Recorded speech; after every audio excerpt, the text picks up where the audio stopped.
गिराने व नवाज पैगाम में मनफरीद है, हक गोई आवाज़ बाजू में ज़रूर नसीब है, बुलंद अखलाक़ी और आदत की दारी में इस्लाम को इम्तियाज़ी शान हासिल है।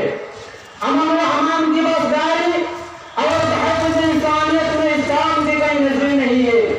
चुनांचे अगर आप मज़ाहिब आलम का जायज़ा ले लीजिए, दुनिया के तमाम हथियार धर्म का मुताबिआ कर लीजिए, अगर आपके पास सही ज़हन में फरासत होगी, आपका एहसास बदल होगा, आपका अक़ल व ख़ुद जिंदा होगी, अगर वो इंसान में आपको बस क्या होगा तो आपसे मिलाए इजहार करेंगे कि मज़हब इस्लाम का नज़ीर ना कल थी, ना आज है, ना क़यामत तक कोई पेश कर सकेगा।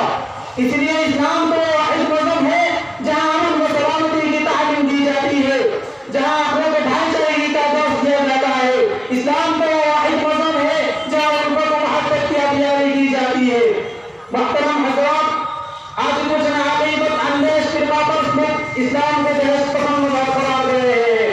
वो कहते हैं कि इस्लाम खून बहाने की इजाज़त देते हैं, लेकिन भाई अब बोल रहे हैं, अब जितना भी बुरा बहला है इस्लाम को, कितना भी बुरा बहला है इस्लाम को, जितना भी बदनाम करने की कोशिश करे इस्लाम को, लेकिन याद रखें इस्लाम वो मज़हब है जब तक उससे दबाने की कोशिश किया गया और बुलंद होकर दुनिया के लोगों के सामने पेश आया। मुहतरम हज़रात, इस्लाम पूरी मुखालफत करता है दहशतगर्दी का, इसलिए कि जहाँ दहशतगर्दी है वहाँ इस्लाम नहीं है, और जहाँ इस्लाम है वहाँ दहशतगर्दी नहीं है।